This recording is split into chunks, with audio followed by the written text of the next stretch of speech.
Olá pessoal, nesse vídeo eu vou mostrar a operação básica do software Scilab ou Scilab, independente de como é feita a pronúncia, mas esse software ele é um programa utilizado para modelagem matemática, simulação de sistemas, ou seja, é um software basicamente matemático e é bastante empregado em várias áreas da ciência e da tecnologia, e é uma alternativa em relação a outros programas como o próprio MATLAB ou o Octave.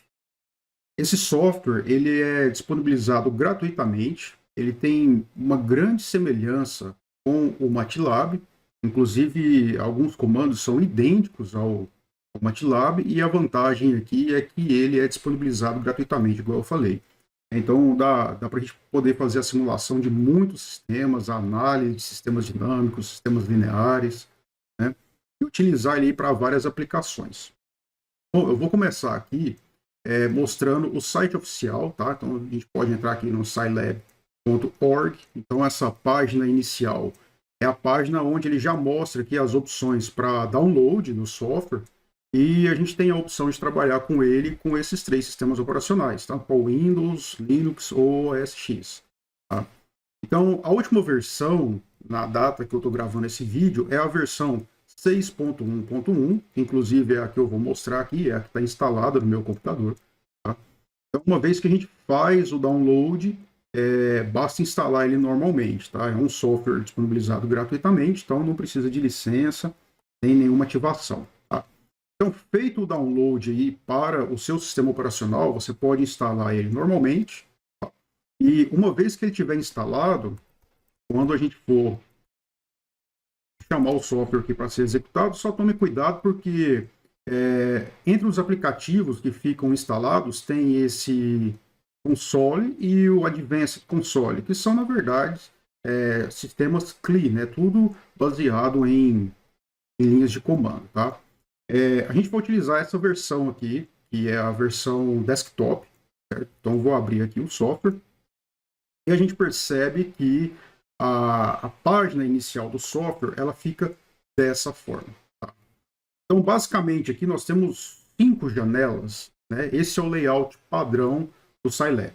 Tá? Então, esse layout aqui, ele tem, aqui nessa coluna da esquerda, qual é o diretório padrão. Ou seja, esse diretório aqui é onde ele vai salvar os seus arquivos, seus scripts, seus modelos de simulação. Tá? Você pode alterar esse diretório aqui. Tá? Você pode simplesmente navegar aqui, tá? E escolher aqui no Explorer qual é o diretório que você quer salvar os seus arquivos. E você pode, inclusive, definir qual que é o diretório padrão. Tá? Eu, particularmente, deixei aqui nessa pasta onde está todos os meus modelos aqui. Temos aqui, então, essa janela do meio, que é o próprio console. Tá? Então, aqui eu posso digitar os meus comandos, fazer alguns testes aqui com variáveis, plotar gráficos e tudo mais. Tá? Aqui no canto superior direito, nós temos o navegador de variáveis. Essa janela é muito importante, tá? É uma forma da gente debugar alguns programas, porque aqui a gente consegue visualizar, como já está aparecendo aqui, o nome das variáveis, os valores e os tipos. Tá? Então, às vezes, quando tem alguma inconsistência no programa, a gente consegue verificar por aqui. Às vezes, a variável é um vetor, ou é um escalar, ou tem duas variáveis que são vetores, mas estão com dimensões diferentes. Então, a gente consegue perceber tudo por aqui. Aqui nós temos um histórico de comandos. Tá? Então, tudo que a gente for digitando aqui no console vai ficando registrado aqui no histórico de comandos.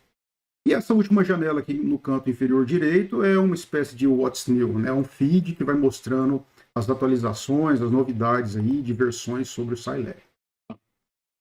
Se por acaso você fechar alguma dessas janelas, a gente consegue abrir de novo, tá? Não tem nenhum problema. Por exemplo, se eu fechar acidentalmente aqui o histórico de comandos, né? Eu posso abrir ele novamente. Eu acredito que a melhor forma de restaurar esse layout principal do Scilab é a gente ir acessando aqui o menu Editar, Preferências. Tá? Então, nessa janela, aqui em General, a gente vem aqui no Desktop Layout. Então, a gente vem aqui, clica nessa opção Reset Layout. Tá? Então, clicando aqui, né, ele vai avisar que somente quando você reiniciar o Scilab, ou seja, fechar o software e abrir de novo, ele vai restaurar todas as janelas, né? Eu vou tentar fazer isso aqui, tá? Então vou dar uma clicar, ok, vou fechar o software e vou abrir ele novamente, lembrando que é a versão desktop que a gente está usando e não o console. Então, abrindo o software aí, a gente vai perceber que o layout vai estar totalmente restaurado, né? Está aqui um histórico de comandos. Bom, uma parte muito importante do Scilab para ele poder ter as funcionalidades mais utilizadas para simulação, modelagem, inclusive de algumas toolbox, é interessante que a gente faça a instalação de alguns complementos do software.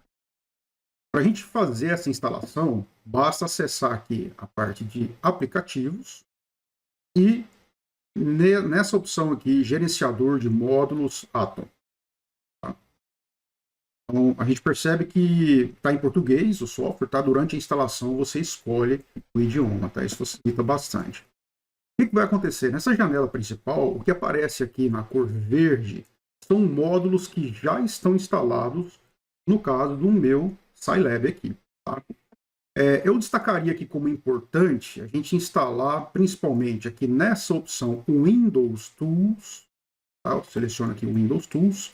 É interessante a gente instalar essa toolbox MinGW, tá? Porque é um compilador, certo? Que ele vai ser necessário para poder funcionar uma das toolbox mais importantes que tem aqui no Scilab, que é equivalente ao Simulink do MATLAB.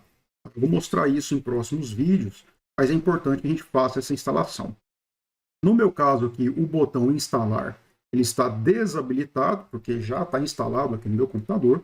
Então eu recomendo que vocês sigam esses passos. Tá? Vou repetir aqui, uma vez que o Scilab está aberto, você seleciona aqui aplicativos, gerenciador de módulos Atoms, na opção Windows Tools, agora você vai selecionar aqui o MinGW Toolbox. Tá? Antes de clicar aqui em instalar, é interessante que o compilador GCC esteja instalado. Tá? Então ele já dá o link aqui para a gente poder fazer o download. Então eu recomendo que primeiro você faça o download do compilador GCC para 32 ou 64 bits, de acordo com a versão do seu sistema operacional. Tá? Feito aqui o download do compilador GCC, instala o GCC e depois vem aqui para instalar o MinGW. Tá? Isso vai permitir com que outras toolbox funcionem bem aqui. Tá? Eu tenho outras toolbox instaladas, certo? Na parte de comunicação, da parte de redes neurais, né? Você pode ir instalando conforme a necessidade. Tá? Bom, então vamos começar aqui, de fato, a utilização do Scilab. Tá? Aqui no console, eu posso já manipular alguns valores e algumas variáveis. Tá? Então, por exemplo, se eu criar uma variável A igual a 5, veja só, nome da variável, sempre lembrando daquelas regras, né, de não começar o nome de uma variável com número, não utilizar o nome da variável com caracteres especiais e tudo mais, ou seja, a variável, na verdade, seria interessante que ela fosse criada com um nome que indicasse a função dela. Essa é uma boa prática de programação. Mas, no caso aqui, como não tem propósito nenhum o programa, eu chamei a variável simplesmente de A. Utilizei o símbolo de igualdade, né, que é um comando aí de atribuição, e atribuí à variável A o valor 5. Então, o fato de eu pressionar o Enter aqui, o que vai acontecer? Ele já repete para mim, a gente percebe aqui, ó, A igual a 5, e lá no navegador de variáveis, ele já mostra para a gente a variável que tem nome A, valor 5, e ela é do tipo real, ou seja, essa variável também pode trabalhar com números negativos e com números pertencentes ao conjunto dos números reais, né? Números fracionários. Certo? Bom, então está aqui. Eu posso criar uma outra variável, b igual a 3. Certo? Então já acumula aqui mais uma variável no navegador de variáveis. Tá? E eu posso fazer, por exemplo, a mais b. Pressionando o Enter, eu tenho lá agora o resultado igual a 8. E a variável, pessoal, essa variável ANS de answer, na verdade, é a última variável criada pelo Scilab. Tá? Então aqui a gente já percebe que se eu fizer a operação normalmente e não atribuir a uma terceira variável, esse resultado da operação vai ficar armazenado na variável answer. Bom, conforme você vai digitando aqui no console, e ele vai ficando cada vez mais carregado, a gente pode limpar o console com a instrução CLC. Então, CLC, pressionando Enter, a gente percebe que ele limpa só o console, né? Mas as minhas variáveis permanecem. Posso verificar aqui no navegador que a variável A está aqui, a variável B está aqui e a answer está aqui também. Tá? Agora, se a gente quiser fazer uma operação e guardar em outra variável, não tem problema. Posso criar uma variável C que é igual a vezes B, por exemplo. Né? O resultado é igual a 15. Né? Então, ele fez 3 vezes 5, né? Dá 15 e já veio aqui para o navegador de variáveis. Certo? Existe um recurso para que ele não repita aqui no console as operações. Tá? Para isso, basta a gente usar o sinal de ponto e vírgula no final da operação. Imagine só que eu vou criar agora uma variável D que é igual a menos B. Se eu colocar aqui o ponto e vírgula no final da operação, ao pressionar a tecla Enter, ele vai criar a variável D. Tá? Aqui a variável D, ela vale 2, que seria 5 menos 3, e é um tipo real também, mas ele não repetiu aqui. Tá? É importante esse recurso porque a gente trabalha com esses softwares, né, principalmente o MATLAB, o Scilab, eles são softwares que trabalham essencialmente com vetores. Né? O que a gente fez aqui até agora de criar essas variáveis são vetores também, são vetores de um elemento. A gente trata como escalar, mas é uma variável, um vetor de um elemento. Tá? Então, às vezes, quando você está com uma variável que é um vetor e tem muitos elementos, se a gente for descuidado e esquecer de colocar o sinal de ponto e vírgula no final, ele vai mostrar todos os elementos daquele vetor. Então a tela do console acaba ficando muito carregada. Às vezes você está trabalhando lá com um vetor de 1.000, 3.000 elementos, que é muito comum, então ele vai ficar mostrando todos esses elementos aqui na janela do console. Tá? Então a gente pode suprimir isso usando o sinal de ponto e vírgula. Ponto e vírgula não mostra o valor da variável, mas a operação é feita normalmente e a variável é criada normalmente. Tá? Em relação a essas variáveis, a gente consegue apagar elas também. Tá? Então eu posso utilizar o comando clear. O comando clear, o que ele vai fazer é, na verdade, limpar todas as variáveis criadas no ambiente até agora. Então a gente pode perceber aqui no navegador de variáveis que não tem mais nenhuma variável criada. Né? Se eu colocar aqui variável A, né, olha lá, ele falou que essa variável A é indefinida, porque ele apagou ela através do comando clear. Não confunda os dois. O comando CLC é para limpar a janela do console, certo? E o comando clear para apagar as variáveis. Certo? Bom, essas variáveis que nós tratamos até agora são variáveis que são vetores de um elemento só. Então a gente trata eles como escalares. Né?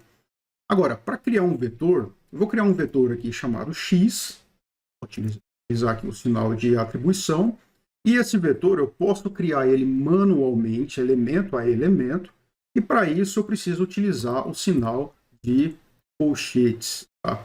Vou colocar os elementos aqui dentro dos colchetes e separar cada um dos elementos com um espaço. Então, vou colocar aqui, por exemplo, o valor 1, 2, 3, 4 e 5. Não vou usar o ponto e vírgula, vou dar um Enter, ele vai repetir. Então está aqui a variável x, tem 5 elementos, 1, 2, 3, 4 e 5. Tá? Então aqui no navegador de variáveis, a gente tem aqui a variável x, é de dimensão 1 por 5. Ou seja, nós temos um vetor de uma linha e 5 colunas. Certo? Então, eu posso acessar individualmente cada um dos elementos desse vetor. Tá? Então, por exemplo, se eu pegar aqui x elemento 4, x elemento 4, é o número 4. Né? Aqui, os índices dos elementos do vetor, eles começam a ser numerados em 1. É diferente de algumas linguagens, como a linguagem C, por exemplo, onde os elementos de um vetor começam a ser numerados a partir do 0. Tá? Aqui é a partir do 1. Tá? Se a gente tentar acessar o elemento 0 de um vetor aqui no Scilab, inclusive vai dar um erro. Tá? Então nós temos aqui o elemento 1, o elemento 2, 3, 4 e 5. Vou criar um outro vetor y, certo? E eu posso fazer a operação com vetores. Tá? Se eu criar um vetor y que é 2 vezes o x, lembrando que para multiplicação aqui a gente usa o asterisco, tá?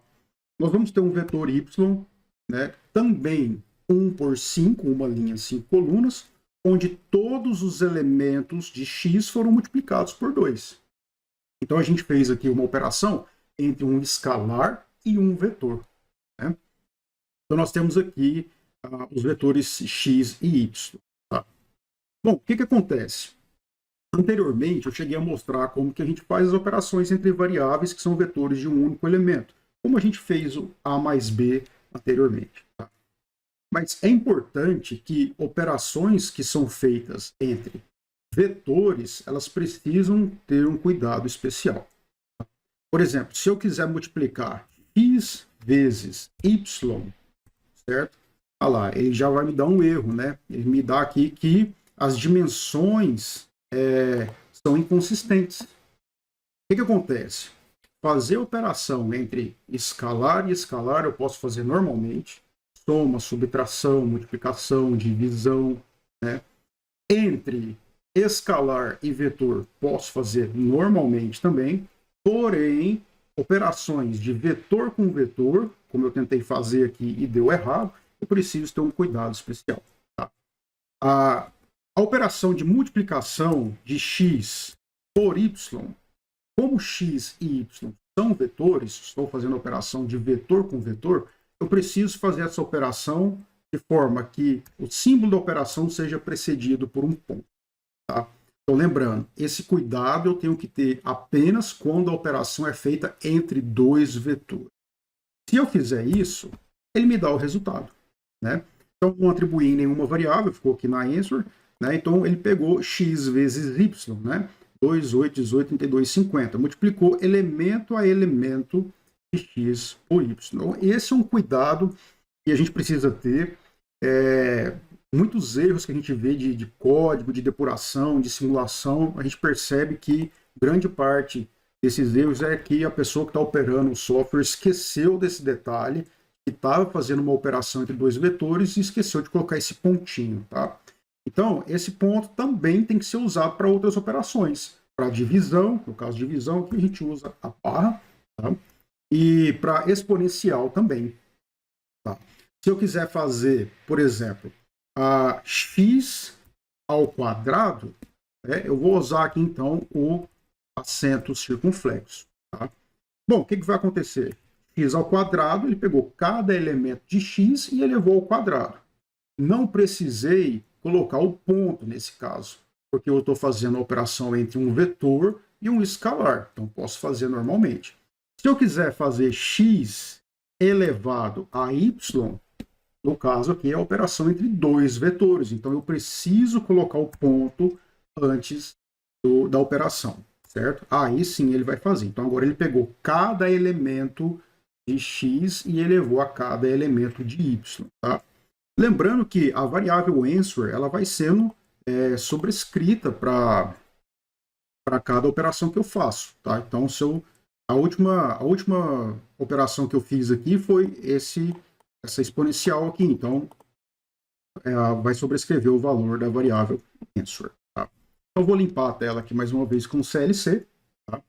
Temos aqui os dois vetores x. Se eu digitar x e der enter, ele vai só mostrar o vetor para mim, o y também. Tá? Então é importante a gente sempre lembrar desses detalhes em relação às operações. Em relação a poder gerar um gráfico com esses valores, é muito simples. A gente usa aqui sempre o comando plot. Tá? O plot ele vai fazer com que a gente gere um gráfico 2D, né? Tem um gráfico com um eixo horizontal, um eixo vertical, tá? E eu vou colocar essas variáveis entre parênteses e separadas por vírgula. Aqui um erro muito comum que acontece é em relação à ordem dos vetores. Tá? Então, no meu caso aqui, o certo seria plotar x, y, ou seja, eu tenho uma variável y que varia em função de x. Tá? Então, o que acontece? o primeiro parâmetro que a gente coloca no plot é sempre aquela variável que vai aparecer no eixo horizontal. E depois da vírgula, a variável que vai aparecer no eixo vertical. Então, nesse caso aqui, eu preciso tomar esse cuidado. Quem que aparece primeiro, porque faz toda a diferença se eu colocar x,y ou y,x. Tá? Então, lembrando que a primeira variável que aparece é a do eixo horizontal, no nosso caso aqui o x. Outra coisa que a gente precisa observar é a dimensão dos vetores. Tá? Então, aqui a gente percebe que tanto x quanto y são vetores 1 por 5, uma linha, 5 colunas. Tá? Se esses vetores tiverem dimensões diferentes, a gente vai receber uma mensagem de erro. O Scilab não consegue plotar vetores que têm dimensões diferentes. Então, se eu tiver por exemplo, o vetor x com 5 elementos e o vetor y com 6 elementos, não dá para a gente fazer o plot. Então, no caso aqui, como x e y são ambos 1 por 5, eu posso fazer o plot normalmente. Tá? Se eu não colocar mais nenhum parâmetro no plot, apenas as duas variáveis, e der Enter, a gente vai perceber que ele sempre vai usar como padrão um gráfico no formato de linha, tá? E na cor azul. Tá? Então a gente percebe aqui o quê? É uma reta, né? Uma reta com inclinação igual a 2, ou seja, quando o x vale 1, o y vale 2. Então tá esse ponto aqui, ó, 1 e 2. Quando o x vale 2, o y vale 4. Nós temos esse ponto aqui, 2 e 4, e assim sucessivamente. Tá? Para melhorar a visualização, a gente pode colocar uma grade nesse gráfico. Tá? Lembrando aí que nós temos aqui duas janelas agora do Scilab. Tá? Nós temos aí a parte principal que a gente está trabalhando, e ele gerou uma nova janela aqui, que é a janela gráfica número 0, que é esse gráfico. Tá? Esse comando, para poder colocar a grade, a gente vai usar o comando xgrid. Tá? Então, xgrid, ele vai colocar uma grade, certo? Aqui é a grade, que fica, inclusive, mais fácil da gente visualizar os pontos. Tá? Existem outros parâmetros, tá, que eu posso colocar no gráfico. Se eu quiser fechar o gráfico, eu posso usar o comando close. Então, no caso, ele fechou o gráfico. O gráfico não existe mais. Tá? E para poder resgatar comandos que você já digitou previamente aqui no Scilab, você pode simplesmente utilizar a seta para cima do seu teclado. Então, se eu ficar clicando nela, a primeira vez ele vai repetir o último comando que eu digitei, que foi o close. Mais uma vez, o xgrid. Mais uma vez, o plot. Tá? Então, eu posso plotar. Uma outra coisa que eu posso colocar aqui, de parâmetro, eu posso colocar aqui, por exemplo, a espessura da linha. Né? Preciso colocar a espessura da linha, entre aspas, simples. Tá? Espessura da linha, vírgula, e aqui eu coloco um número que, quanto maior esse número, maior é a espessura da linha. Então, se eu colocar igual a 2, veja só, percebe que a linha agora ela foi traçada com uma espessura maior. Então, às vezes, você quer pegar esse gráfico, utilizar ele em algum documento, em algum relatório, precisa que a curva seja mais visível, então você pode aumentar a espessura da linha aqui. Tá? Repetindo aqui o xgrid novamente, tá aí a grade, e a gente consegue também colocar um rótulo para os eixos, tá? E também um título do gráfico. Por exemplo, se eu colocar aqui com o comando xlabel, o xlabel eu preciso usar ele entre parênteses e dentro dos parênteses aspas simples, porque a gente vai colocar uma string aqui. Posso colocar, por exemplo, eixo X. Você pode colocar as unidades, né, se for alguma variável em estudo. Né? Então, uma vez que eu fiz isso, vai aparecer no gráfico aqui embaixo, ó, eixo X. Tá? Então, da mesma forma, posso colocar um label para o eixo vertical, que é o Y, eixo Y, né, função. E para colocar um título no gráfico, posso usar o comando title, certo? E colocar aqui título do gráfico. Então, meu gráfico agora vai ficar dessa forma. Tá? Tá aqui um label eixo X, aqui eixo Y, função, e o título do gráfico. Certo? O que acontece? Se eu tiver mais variáveis e usar outro plot, ele vai sempre plotar a nova curva no mesmo plano. Imagina só agora que eu tenho um vetor z que é igual a 3 vezes x.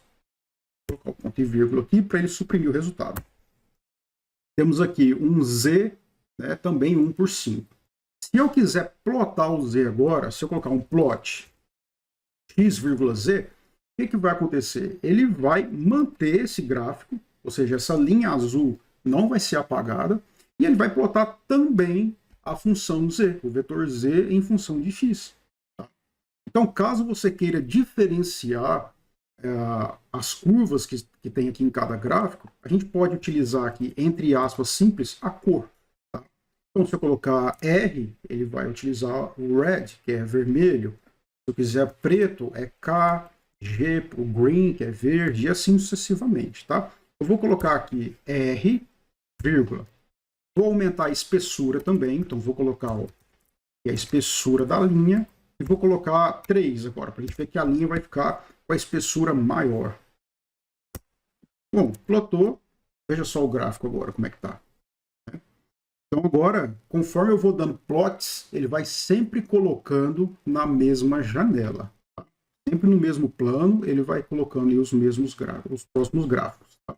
Então a gente percebe aqui que essa linha vermelha é o vetor z em função de x, né? Uma reta com inclinação 3. Tá? Então nós temos aí duas linhas, né? Se eu quiser, inclusive, colocar uma legenda para saber qual é qual, não tem problema. Eu vou colocar aqui legend, certo? E vou colocar aqui o título entre aspas simples e separados por vírgula. E vai ser na ordem com a qual você plotou os vetores, tá? Então, se eu colocar, por exemplo, aqui a função y é a primeira que eu plotei, vírgula, função z, que é a segunda que eu plotei. E assim sucessivamente, eu posso ter várias curvas no mesmo plano e posso colocar legenda para elas, né? Certo? Vamos ver aqui, olha só. Ele colocou aqui para gente, né? Quem é o azul é a função y, quem é vermelho é a função z, certo? Então, isso vai melhorando e deixando o seu gráfico cada vez mais apresentável. Tá? Lembrando que, nesse caso, nós temos aqui duas curvas no mesmo plano. Tá? Se você, às vezes, necessitar de fazer com que a gente tenha cada gráfico em janelas diferentes, não, eu preciso criar uma nova janela. Tá? Então, por exemplo, eu tenho aqui essa janela com esses dois vetores. Imagina que eu tenho um vetor W agora, vou limpar o console aqui com CLC. Imagina que eu tenho um vetor W agora, que ele é 4 vezes x. Certo? E eu quero plotar ele, mas eu não queria que esse W estivesse aqui. Eu queria que ele estivesse em uma outra janela. Tá? Então eu vou utilizar o comando STF, lembrando que essa é a minha janela gráfica número 0. Então eu vou colocar aqui SCF1, ou seja, eu vou agora criar a janela número 1, certo? Então tá aí, ó. Eu tenho duas janelas agora, certo? Tenho a janela 0, que já tem alguns gráficos nela, e tenho agora a janela número 1. Agora, todo plot que eu colocar vai sempre para a última janela que eu coloquei, né? Como eu chamei a 1, todos os plots que eu der agora vai sempre para a janela 1. Se eu colocar, por exemplo, x,w, vou colocar aqui K, que o gráfico vai ficar na cor preta, e aumentar a espessura da linha também. 4. Certo? E usar um XGrid. Veja só, tenho esse gráfico e tenho agora o vetor W também. Tá? Mas agora eu preciso plotar um outro vetor na janela 0. Eu volto para ela com SCF 0. Não tem problema. Agora todos os plots que eu colocar vão para a janela 0. Certo? Então é importante que a gente saiba aqui no Scilab trabalhar com essas variáveis, saber o que é escalar, o que é vetor, tomar esse cuidado devido com a operação entre eles. Escalar com escalar e vetor com escalar é tranquilo, não preciso ter cuidado nenhum, basta eu fazer as operações normalmente, de soma, multiplicação, divisão, subtração, exponencial. Agora, quando é entre dois vetores, não pode esquecer de usar aquele pontinho antes da operação entre os vetores, senão o software não consegue fazer a operação. Tá? E em relação ao comando plot, nunca esquecer que quando eu coloco aqui duas variáveis, por exemplo, né, essa primeira variável é a que vai aparecer no eixo horizontal e a segunda variável é a que vai aparecer no eixo vertical. Certo? E aí nós temos, então, os comandos para poder melhorar os gráficos, né? Colocar a cor da curva, a grade, a legenda dos eixos, o título do gráfico e tudo mais. Okay? Bom, esse vídeo era só para apresentar essa parte básica do Scilab. Tá? Esse básico aqui é muito importante, eu tentei mostrar aqui exatamente aqueles pontos nos quais o pessoal normalmente erra bastante. Tá? Esquece um ponto e vírgula, esquece a operação entre vetores e plota o gráfico de forma incorreta. Nos próximos vídeos a gente vai seguir aí com outros recursos do software. Valeu, obrigado, até o próximo.